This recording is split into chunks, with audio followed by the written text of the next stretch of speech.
I'm Henry Louis Gates Jr. I'm thrilled to welcome you to this local event for our newest series, The Black Church. This is our story, this is our song, exploring the 400-year-old history of the Black Church in America.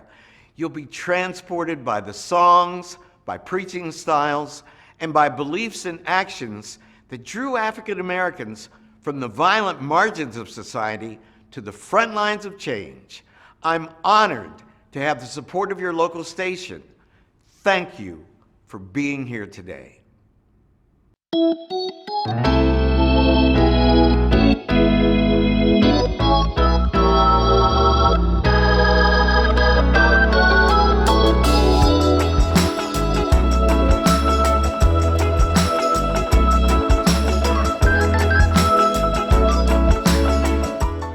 Welcome to A View from the Music Stand, a production of WJAB FM and WJAB Television on the campus of Alabama A&M University. I'm David Person. We are glad to have with us today for this panel discussion, which follows the panel discussion that we had previously on the Black Church. We're glad to have with us today Mr. Roberto Burton. He's a two-time Stellar Award winner, a Grammy-nominated composer, arranger, producer, and he is currently the head organist at St. John Aem E Church here in Huntsville, Alabama, and a composer in residence at First Baptist Church on Governor's Drive. Mr. Burton, welcome. Good morning, David. Glad to be here. Glad to have you. We also have with us Mr. Carlton Wright. He is the director of bands at Alabama A&M University and the assistant orchestra director at the 16th Street Baptist Church in Birmingham. I should say the historic 16th Street Baptist Church in Birmingham. Mr. Wright, good to have you with us. Thank you, sir. Good morning. Glad to be here. We also have, last but not least, Minister Fred Whitlow. He is a well-known pioneering hip-hop artist in the genre of Christian hip-hop. He's also the CEO of No More Dirty Incorporated, Strictly Jesus Records, and the host of the No More Dirty Christian hip-hop radio and TV show. Minister Fred, good to have you with us. Hey, great to be in here. Thanks for having me. All right. So let's start this discussion about the music of the Black Church. That's really what we're talking about today. Let's start this discussion with a look at the origins. So I want to start this question. I want to direct this question first to Mr. Wright. The music of the Black Church is usually traced back to spirituals and the slavery era. In your opinion, as an expert in music and music history, is that an accurate assessment? Well, absolutely. I think that it is because of the fact that when our ancestors were brought over here, we weren't Christians initially. I think that our faith was more or less along the Islamic side of religion. And as our ancestors were sort of like brought into the Christian realm, we would sit outside the churches. When I say we, our ancestors would sit outside the churches and listen to the sermons that these preachers were delivering to their congregations, and listening to the music that the choirs were singing. And one thing in particular that I have picked up in my readings was that in Exodus chapter 7, verse 16, which states, "And the Lord spoke unto Moses, Go unto Pharaoh, say unto him, Thus says the Lord, let my people go, that they may worship and serve me." And I think at this point, this was the journey that started our ancestors to the Christian journey and using music. And out of that grew the hymn or the spiritual Go Down Moses. And it was one of those things that gave the slaves hope that they could someday be released from slavery, because they equated themselves as the children of Israel and looked at whoever was the leader, whether it was Harriet Tubman or Frederick Douglass, that was their Pharaoh. So, you know, that's the connection I think that we have right there, and it supports itself biblically. Mr. Burton, you want to add anything to that? Yeah, music, of course, is a part of everyday life. The traditions of the church, the first things we really think about are call and response. You know, you think about metered hymns. You speak about the voice, the percussion, and bells and xylophones. You can talk about, you know, music history stuff about polyrhythms. But really, one of the things that I've learned being a part of the Aem E Church was the history of the Aem E Church. Um, Richard Allen, one of the founders of the church, started a collection of spirituals and songs and hymns, and they were, like Carlton said, they were originated from him listening to other hymns and saying, hey, we need songs of our own. So he wrote about 20 or 30 hymns that Bethel AME started to, you know, sing, you know, just to sing for their church services as they were listening. Mhm. Minister Fred, anything? Yeah, I mean, I'm in complete agreement with everybody else. The other thing too is when you look at that historically, it always started with spoken word put to rhythmic sound, and then you meter it and what have you. And I think that is really one of the core things, is that you had to have the message. And so the message intertwined with all the other aspects, it made for a great message that can be transmitted. And so when you look at music being transmitted in the Black church, or whether it's through the forms of music, um, Negro spirituals, hymns, and what have you, even till today, it is still vital, because it's why they sat outside to listen and to perceive and then make a decision. How do I integrate faith as a slave? How do I integrate my victory and my deliverance, or hope or joy, whatever that emotion was in the time that they're listening to the music outside? Because, you know, kids, they couldn't read or write, what have you. So it was the form for education and also for biblical transmission. Sure. Yeah. So we often, I think, talk about the Black church as being this unique, discrete entity in the subcategory of American Christianity, a subcategory of American Christianity. And we tend to, I think, look at the music of the Black church in the same way, as sort of something that's distinct and unique in American Christian music or sacred music. How would you say, and I'm going to start now with Mr. Burton, how would you say that the music of the Black church is distinct or unique relative to America's other musical, religious cultures and traditions? When you look at Black music in the church, it's the staple. We call it, you know, setting the table before the preached word. And music starts and ends the service, no matter how you look at it. So from our history, from Thomas Dorsey to now, music has been not only the fabric, but the way the service flows, the way things move. It could happen at any time. They call that, you know, the parting of the waters. When music happens, that's when they call the spirit moving, technically. You know, the same thing would happen with slaves. While they were picking cotton, they used music to not only keep themselves up, but they used the music also to warn, hey, the massa may be coming. Or it's just, that's been the role of music. It helps to keep folk not only motivated, but to keep people happy. The same thing happened as we saw in our inauguration. They used music in pretty much in everything, not only from the night before, but the day of the inauguration as well. So not only outside the church, but everywhere inside the service, music is the flow of the service. Well, I see you nodding your head, sir. What do you think about that? Spot on. Listen. If you don't have any music, it is like having an amazing program and not a director.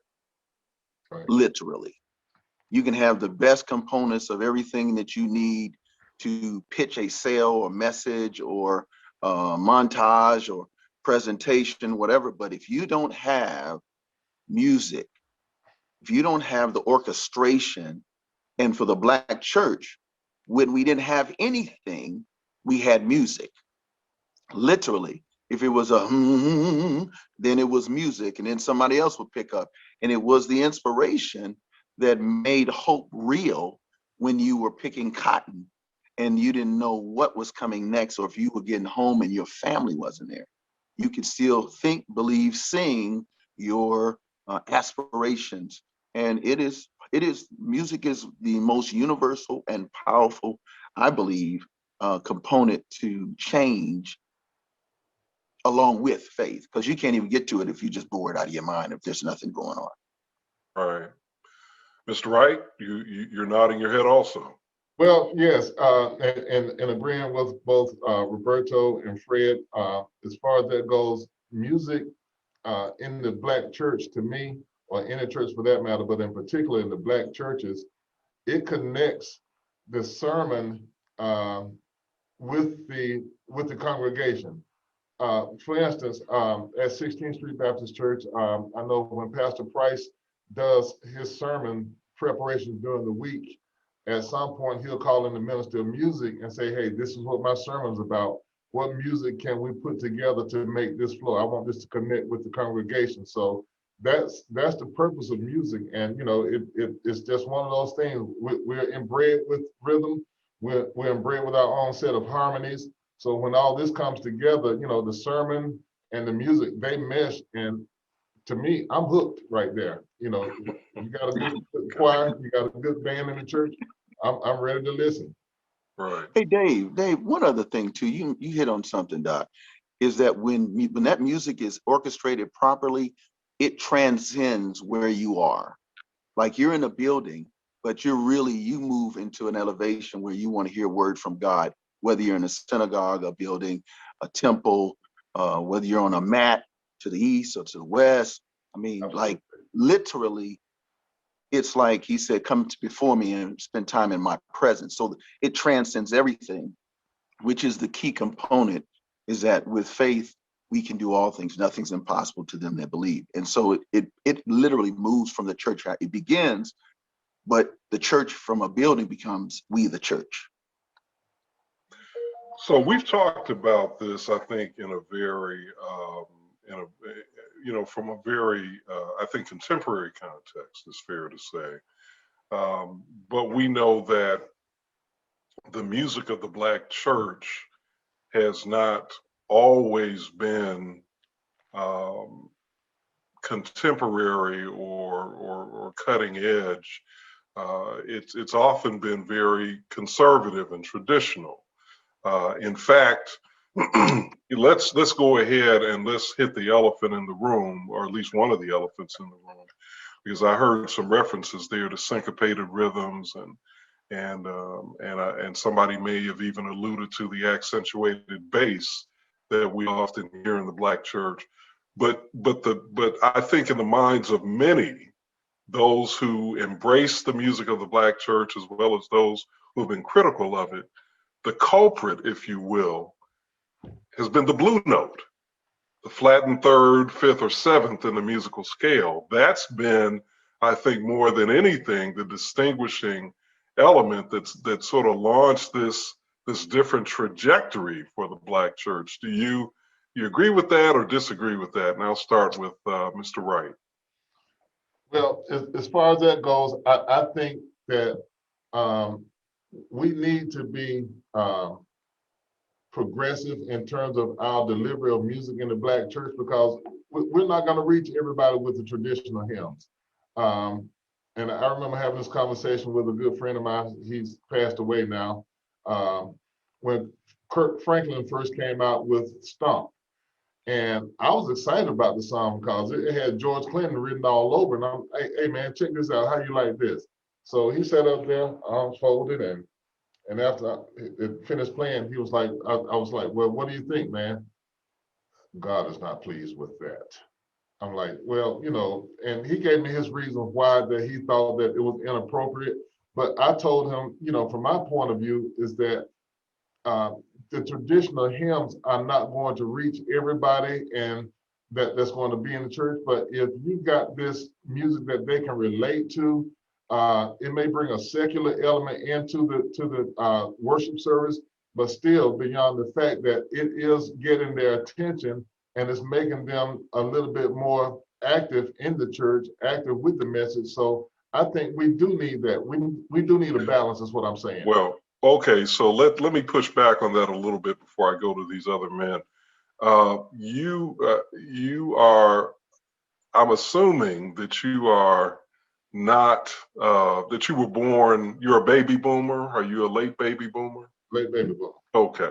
So you and I are of the same basic era. I think we're both older than these other two brothers.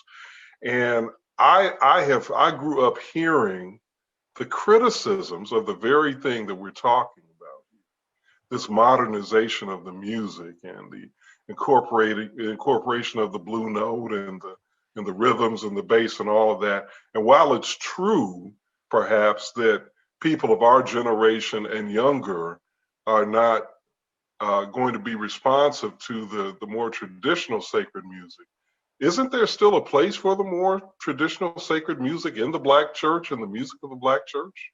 I agree that, and I think I said earlier, there has to be a balance to me, to where you can reach all the masses. And you might have the older people that may not like that per se, but if you have a variety of music that you can reach the masses, I think that's a good balance that you can strike. And I think the pastor and the minister of music have to be, on the same page in terms of delivering that to the congregation. So, Mr. Burton, I know that harmony is one of the things that you have really embraced in your musical works. Complex harmonies, and complex harmonies often used, especially I think in some of the work you've done in the church or in the genre of Christian music. You utilize these flattened notes, these thirds, fifths, and sevenths that are flattened, and those notes used to be called sinful, right? I mean, what is your thought process now as you work those notes into your compositions and arrangements? Something I studied while working on my master's. I believe that if Handel or Bach were alive today, they'd be jazz musicians, because if you study their music correctly, they were using it long before we're using it. If you study some of the organ Bach chorales, all those progressions are there. They're just not used in the way we use them now. You have to transition from, what Bach and Handel did to what Ellington did to what, Mervyn Warren and all these other guys, did, because again, there are 12 notes on the piano. How you use them is up to you. And in the Black church, a lot of people are going, well, why can't we do this when we do this? A lot of times it's not only dissecting it, but knowing how and when. And like Carlton said, there's got to be variety. There are some days where I want to hear a hymn, and there are some days I don't want to. There are some days I need to hear traditional gospel music that's going to get me through. I want to hear some of the contemporary stuff that I've been listening to all week long, because really that's what they're not going to tell you, but that's what they want to hear. They want to hear a good variety of that so that they can make it through the week. That's the goal. So in my opinion, if Handel or Bach were alive, they'd be jazz musicians, because again, if you really study their work, they're just the precursor to what we're doing now. Right. So we have to take a break now, and I'll just go into the break by affirming what you said, in noting that I was taught some years ago that a lot of the Bach organ fugues that people play today that have been notated Bach actually improvised. He Yes. improvised them, and then somebody else came along and notated that work. It's called Which I figured think bass. I'm sorry? It's called figured bass, Yep. where the notes may not be written out, but they've got numerical symbols beneath the bass, and he just kind of works his way through it that way. So Yeah, yeah. All right, we're going to take a break. I think this has been a good start to this conversation. A View from the Music Stand, a production of WJAB FM and WJAB Television from the campus of Alabama A&M University. I'm David Person. We'll be back. This is our story. The Black church has sustained the African American people from the days of slavery to this day. I don't know how we could have survived as a people without it. The role of music in the Black church is everything. We had to have some individual and institutional armor in order to preserve our sanity. We are a testament to the goodness and the grace of God. The Black Church, now streaming on PBS.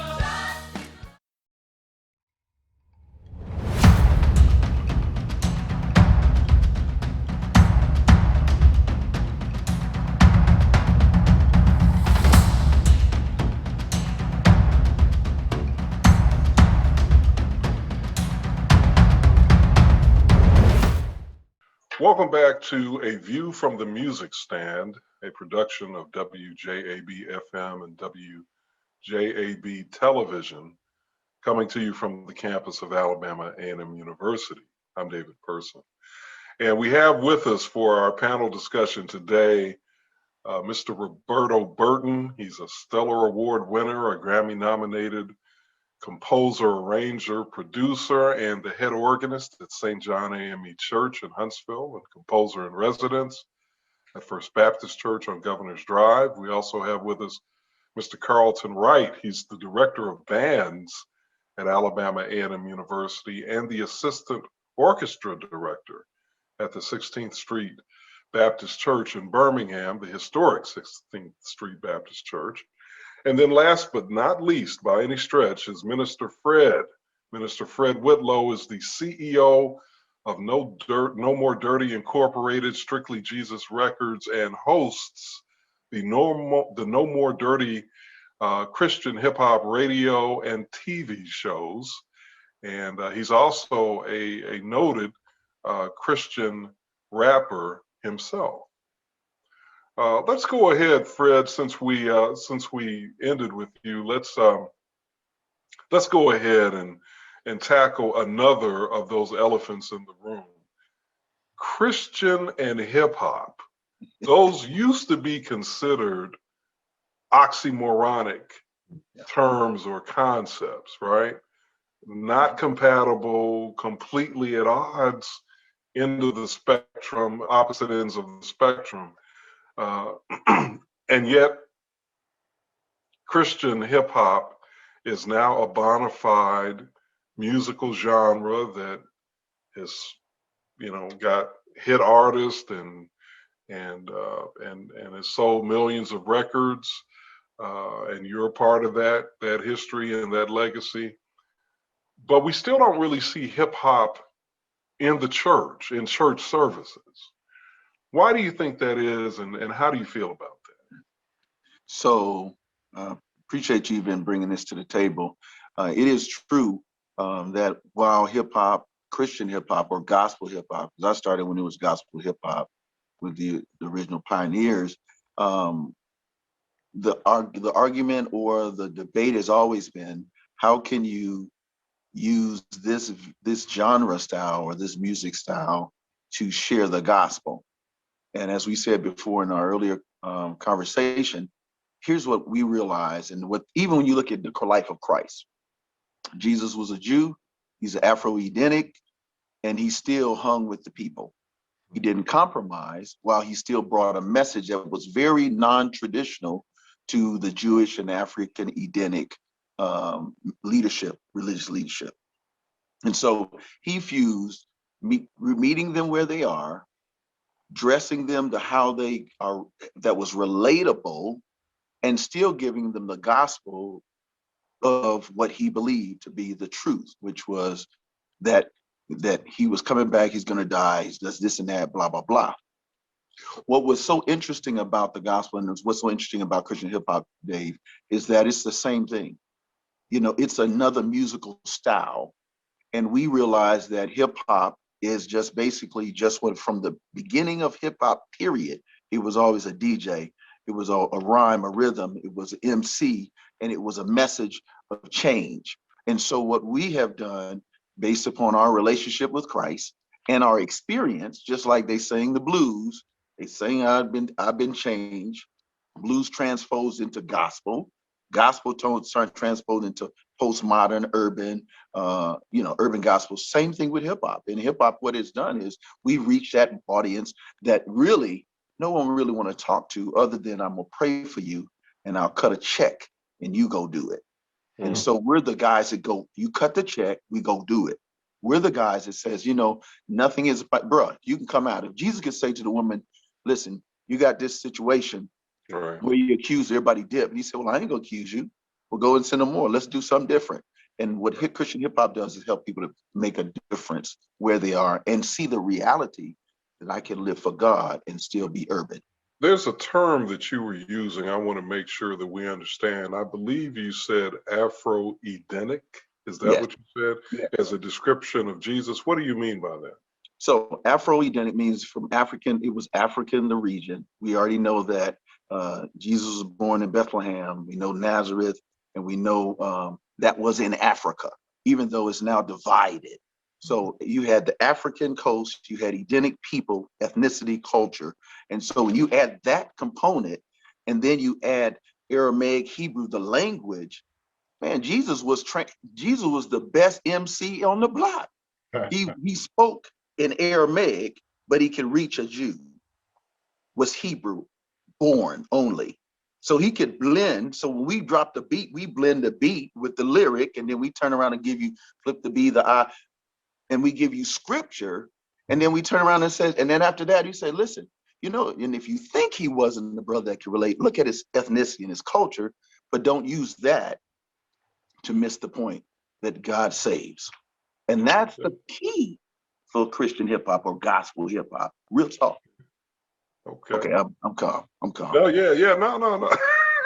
No, I'm about that life. I know you're about to grab the mic and start dropping bars. I know. Roberto, Mr. Burton, let me ask you about this as someone who plays an integral role in shaping the music ministry at St. John AME every week. Why do you think we don't see? We've heard Minister Fred break it down, but why do you think we don't see hip hop being incorporated into more church services? Got to look at the demographic of people coming to church. The demographic right now, and I believe the pastor of Oakwood University Church, Dr. Carlton, spoke on this years before he came. The demographic right now in Huntsville, Alabama, there are kind of two groups. You've got one, the age from like 50 to 85, which, they're used to the traditional church. Then you have those that are younger that have kids, say from 25 to 45. They've got kids. So there's like a generation gap of when hip hop started to now who's in the church. So with that age gap, they're not used to that type of thing. So they don't want to hear an 808 drop when they want to hear Jesus Keep Me Near the Cross. But then they're losing two generations and not just reaching everybody. Because if the Bible says, go ye therefore and teach, baptizing them, we're supposed to be reaching folk. And to what we said previously about having variety, that variety is not being taught. You need to know about the history of hip hop and all of these things because they're a part of our culture. We need to know them. And yes, we need to not only embrace them, we need to hear them, because if our kids don't know about it, then how will the oral traditions continue in the Black church? I haven't heard anybody express it in quite that way before. Mr. Wright, do you Do you concur? Is that something that you think is, I mean, we got to remember, you know, a lot of people, when they hear certain kinds of beats, styles, sounds, they say it takes them back to their days when they were clubbing or when they were hanging out, whatever. And so that's why they say it's incompatible with church. But yet the message I'm getting from Minister Fred and Mr. Burton is that maybe we need to recalibrate our thinking on that. Well, if I may add to that, but from a different genre, which basically speaks about the same thing. In the 60s, in New York City, there was a Lutheran pastor by the name of Reverend John Garcia Gensel. He grew up as a jazz lover. He met Duke Ellington and listened to Duke all of his life, even went to a Duke concert. So I'm going to try to make the long story as short as I can. He frequented the jazz clubs in New York. And, you know, he would go and hang out at the jazz clubs and, you know, partake, listen to the musicians and, you know, maybe had a little communion there himself or whatever the case is. But, you know, he just enjoyed himself going out and listening to jazz, and that was his thing. So between the sets, he would sit down and talk to the musicians, and he realized that these guys had issues just like everybody else. They had monetary problems. They had, you know, life problems that they had to deal with. He invited them to come to church service, but it was too early for them to come to 9 o'clock, 10 o'clock, 11 o'clock service. So he created what's called Jazz Vespers. On Sunday evenings at 5 p.m., they would have church service, but the music that was played was jazz. So jazz had no lyrics or anything like that, and it goes back to those blues notes that you were talking about.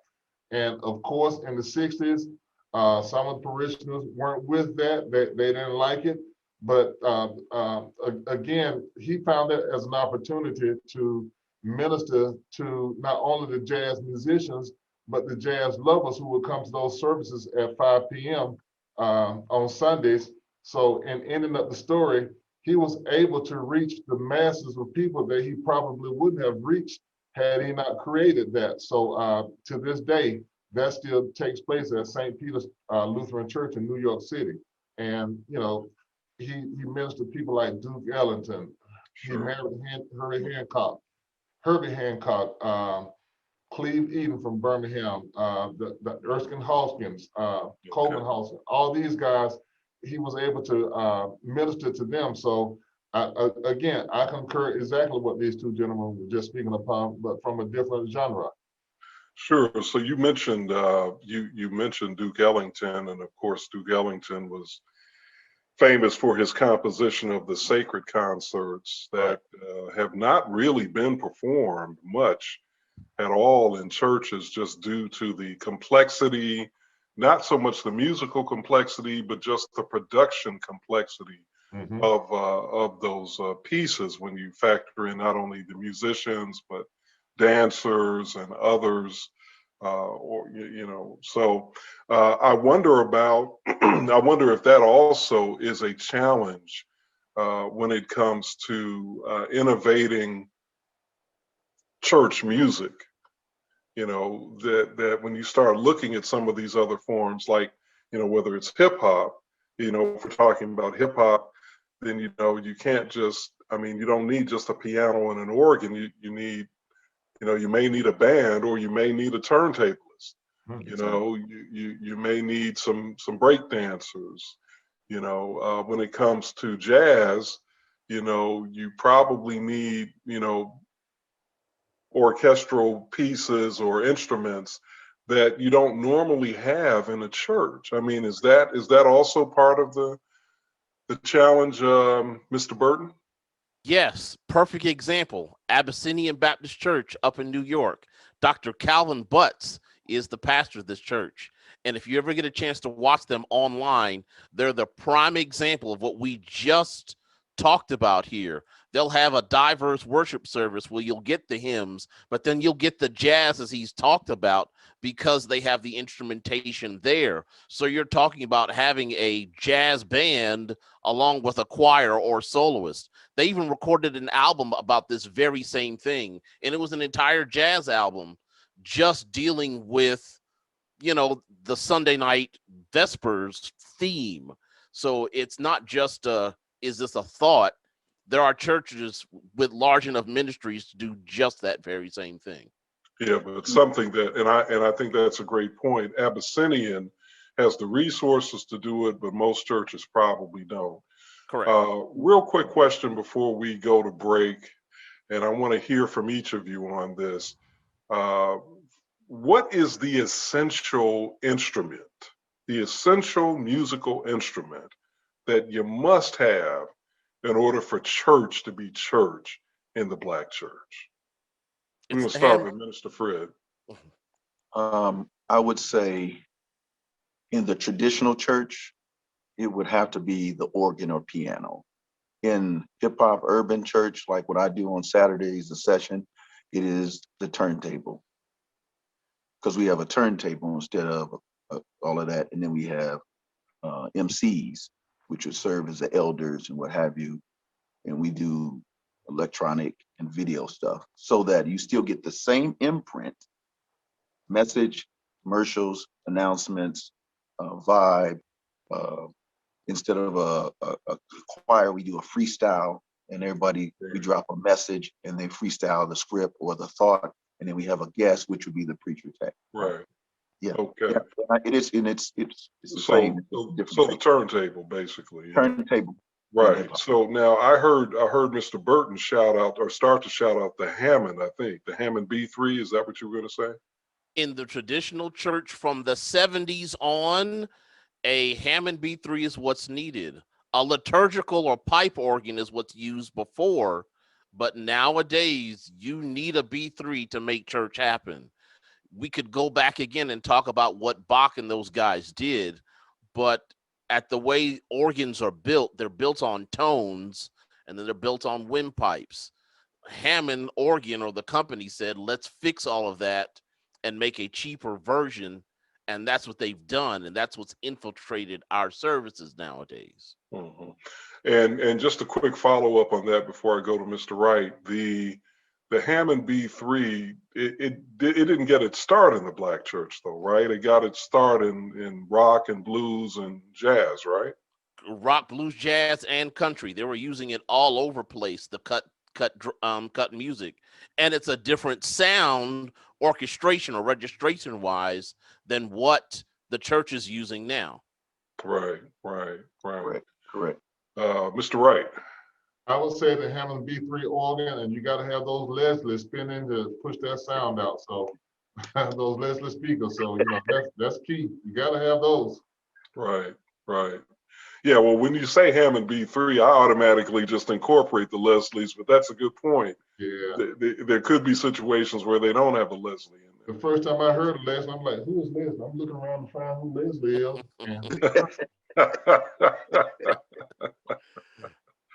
All right, we're going to take a break. This is a view from the music stand, a production of WJAB FM and WJAB television from the campus of Alabama A&M University. I'm David Person. We'll be back.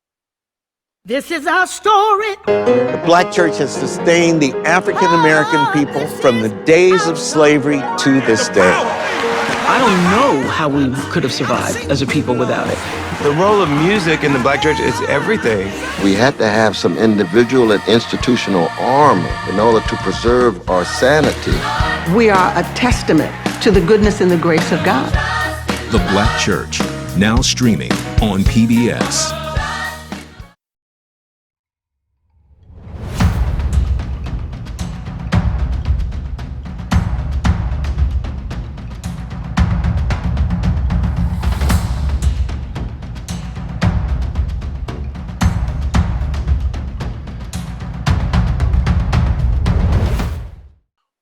Welcome back to A View from the Music Stand. I'm David Person, along with Mr. Roberto Burton, Mr. Carlton Wright, and Minister Fred Whitlow. We're talking about the music of the Black church. And let's now look at the social impact of the music of the Black church. Let's start perhaps with HBCUs. Mr. Wright, I think you you know a little bit of something about that. What would you say the relationship has been between HBCUs and the music of the Black church? Well, I think it's, again, an important connection because especially right now, at the start of all of our games moving forward, we are going to play Lift Every Voice and Sing, the national Black anthem, the Black national anthem. We're going to play that at every game prior to the Star Spangled Banner. I think that is a way to unify our crowd, our audience, with what we're about as far as an HBCU and the movement that the country is in right now. I think it's important for us to capture that moment. And during halftime shows, many bands have performed gospel songs. My good friend, band director at Miles College, Mr. Willie Snipes, he's really known for implementing gospel in his halftime shows. A few years ago, Erica was in Atlanta with us when we went to the Hunter Battle of the Bands, and we did a number that featured a mime group, three guys out there doing a mime routine, and it was Smokey Norfolk song. What's the name of the song? I can't remember right now, but nonetheless, I think it's an important connect for Black college bands to do this because of that connection to the audience, because there are some churchgoers that are going to be at football games, at basketball games, whatever the case is. So it's a good opportunity for us to showcase the students' ability to play in that arena. So what's the reaction of the audience when they're accustomed to hearing maybe a band arrangement of a Beyonce song or Tony or somebody else, and then you toss in Smokey Norfolk, or you know, I mean, what's their reaction? How do they react? It's just as big of a reaction if it's done right. That is, you know, we tend to just put it out there and let it flow, and you know, from that point, the people really respond favorably to it. They like it. Do you do anything different when you're performing a gospel song than you would normally do with the rest of your repertoire?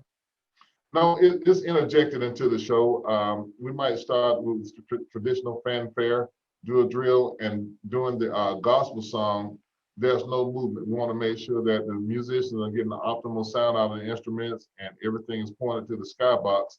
And there are peaks and valleys in the song, and we try to end it on a big note, and you know, just to make sure that we get that general effect from the audience, if you will, that impactful climax of the song. So we try to, our arranger, Mr. Mario Warren, is really good about finding those spots where the music's going to really hit and punch to get that emotional effect that we want from the audience. So we know that Alabama A&M University, Mr. Burton, has been a leader in among HBCUs when it comes to their famed marching band. Oakwood University, which you have had a close relationship through the years, you're an alumnus of Oakwood, has also had, I think, a very interesting relationship to the Black church when it comes to music. Do you want to talk a little bit about that? Let me make the connection, the two, because I'm a Normalite and an Oakwoodite. Let's Beautiful. start back in the 80s when Dr. Henry Bradford and Professor Alma Blackman used to together do a lot of programs together. Black History Month. They used to do, that's actually where the December Musicale came from that A&M did all the time. They would come together in December and do joint concerts together. When you look at the tradition of HBCUs in Huntsville when it comes to Oakwood, everybody knows of the Aeolians. But then we also have to talk about the history of the born Black musician in Huntsville, Alabama. What most people don't realize is the person that, to me, really started the connection between the two is Kelvin Wooten. When Kelvin Wooten pretty much said, hey, the Black church is cool, but what about the rest of the world? Mm-hmm. So then he made that connection in the 90s with Lucy Pearl. And then from Lucy Pearl, then other R&B artists who were churchgoers, and not just churchgoers, were saying, hey, they've got something going down in Huntsville. But then you could take even farther back and go to artists like Take Six and others who have transcended time for the past 30, 40 years. These guys came from HCBUs. So again, the history of Huntsville and its musicians, there's always that college connection, because again, that's where these guys hone their skills. Yeah, so you got, you mentioned Take Six, you mentioned Kelvin Wooten, you can throw in Ruben Studdard.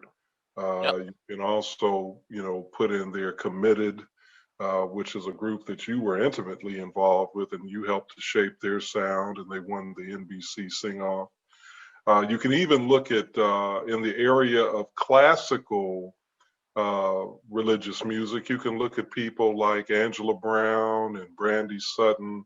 These are opera people that are performing in classical settings, secular and religious, but who come out of that Black church HBCU culture. And so, and we are talking specifically now about Huntsville, and that can probably be what we're saying right now could probably be replicated, or probably has been replicated, at HBCUs outside of Huntsville, not just Alabama A&M University and Oakwood University, but Howard and Tuskegee and other institutions. Right, Mr. Burton? Yes, sir. I mean, to be honest, when people look at the scope of Huntsville, they look at Oakwood for the choirs and A&M's for the bands. Honestly, a good day for me is, let me see what choir is happening, and then it's time for me to come to A&M Stadium and see the band perform. And let me say this to Carlton: since I've been here since 1990, A&M's band has transcended not only in their sound, but in their precision. So Carlton's right, is not only keeping the tradition, but he's superseded. I had a chance to attend, I believe, one of his wind ensemble concerts and was blown away, because I thought I was at the University of Tennessee, but I saw all Black faces on that stage with a conductor that knew the pros, that knew not only what he was doing, but the musicians on stage were not just creating a tradition, they were living the tradition of great, not just Black music, but of music, period. And I think that's what we're trying to showcase here in Huntsville. We're not just one style of music. We're doing not just it all, but we're doing it everything on all different levels, in the classical, in jazz, in concert band music, orchestral music. That's what we're showcasing here in Huntsville. And I think we would be remiss if we didn't acknowledge that, because HBCU culture and the Black church are so intertwined, Minister Fred, we also need to acknowledge that whether we're talking about religious hip hop or secular hip hop, there also is a connection. And I know that coming out of Huntsville, we have hip hop artists like Mick Jenkins, for example, who are huge on the secular side of the industry, but they come out of that HBCU tradition, which includes, as I said earlier, this heavy dose of the church and religion and faith. Can you add something to that? Yeah, I do, and thank you so much. Let me just say this. When you look at some of the top people in hip hop, from the old school, from the Kool Moe Dees to the Jay-Z's, to you talk about the Kanye's, you talk about, even on the Christian hip hop side, you look at individuals like a Cross Movement fanatic, who is, one of the pioneers, the Cross Movement that came out in 1992, and I was DJing spinning music in like the late 80s, and we went to the Vibe Conference 2000, rapping religiously, when you had all the main cast with the freestyle beats. And let me tell you something, they would be like, man, I went to church, and we would be like, yo, they all came out of the church. But the problem was that there was no connection, enough connection, let me put it that way. It wasn't enough connection, because they all were like, we want to express ourselves differently. But I think what's beautiful about the HBCU is this, Dave, is that not only was the HBCUs the strategy, the next level strategy for progress in the Black America and the Black community, but it springboarded Black excellence in education. It springboarded Black creativity. It springboarded Black entertainment. It springboarded every facet, and it gave room. And that's why I'm a HBC salute graduate all day. I went to both A&M and Alabama. I'm like HBCU all day, because imagine not having an HBCU and can't express yourself or being dumbed down and things of these natures. And so HBCUs has its place and will always have its place as long as the HBCU administration places, even the excellence of this right here with WJAB, TV, radio, whatever. These are the platforms where Black kids and brown kids can really say, I want to try this. Right. It'd be great. And they are great. We've got less than 5 minutes, gentlemen, so I'm going to ask you for your final thoughts. Let's start with Mr. Wright. Well, all in all, we would not be where we are without the Black church in terms of music, in terms of our growth. And you look around the country in key cities, you got Memphis, Stax Records. A lot of people put Motown up there, in which I do. But Stax Records out of Memphis, you brought out Al Green, Isaac Hayes, Rufus Thomas, Joe Tex. All these guys got their stars out of the church, even up to today with Justin Timberlake. You know, it's influenced heavily. In Birmingham, Cleve Eden, Temptation, some of those guys came out of the area. Montgomery, you know, throughout Atlanta, throughout, you got all these people that came out of the Black church. So I think that's why the Black church is so important musically and where we are today. All right, Minister Fred. I want to say that I think it's important that the Black church always remember the reason why the Black church is the most impactful or has been the most impactful is because it has not discriminated, while the world around us has. We have so much discrimination, bigotry, disproportion in housing, this and that, but the church house was the place. So I want to admonish the church leadership and the church as a whole to never forget that, because at the end of the day, if it wasn't for a few pastors that said, Minister Fred, you can come and rap in my church, I would not have been where I am. I would not have been in so traveled and learned. And there are young people that they wake up with on hip hop instead of a hymn, but we incorporate hymns in that. And then the last thing is, please be sure to know that Black music will never die unless we kill it. We kill it by saying you can't do this or you won't do this, then it is not our cousins, it's not other cultures, ethnicities. Listen, Hamilton. Right. Looking to play Hamilton. They're making money on it and all kinds of stuff when we could have done that. So there it is. All right, Mr. Burton. The Black music in the Black church here in Huntsville and elsewhere, for me, the musician here in town not just plays one day of the week, but every day of the week, not just in the studio, but on the plane. There are artists who say, hey, what musicians are there in Huntsville? And we've gone literally around the world impacting everything. But bottom line, we want to come home and say, hey, how am I helping my home church grow? How am I helping the constituents hear what I've done around the world? And how can it, in the Black church, point us to the cross? That's the real goal. What are we doing at home to help go ye? All right, that was great, gentlemen. Real quickly, just give me one or two names, no more commentary if you can try to restrain yourselves. Who's your number one influential Black church musician? I want to start with Minister Fred real quickly. Kurt Franklin. All right. Mr. Wright. Al Green. Mr. Burton. Kevin Bond. All right. All right. And we'll end it there. If you don't know who any of those folks are, Google them. They are all big names in the Black church representing different facets of the music of the Black church. I want to thank Mr. Roberto Burton, Mr. Carlton Wright, and Minister Fred Whitlow for being with us today. This has been A View from the Music Stand, a production of WJAB FM and WJAB TV. I'm David Person. Thanks for joining us for this conversation about music in the Black church. And don't forget to tune in to PBS For the national broadcast of the Black Church, this is our story, this is our song.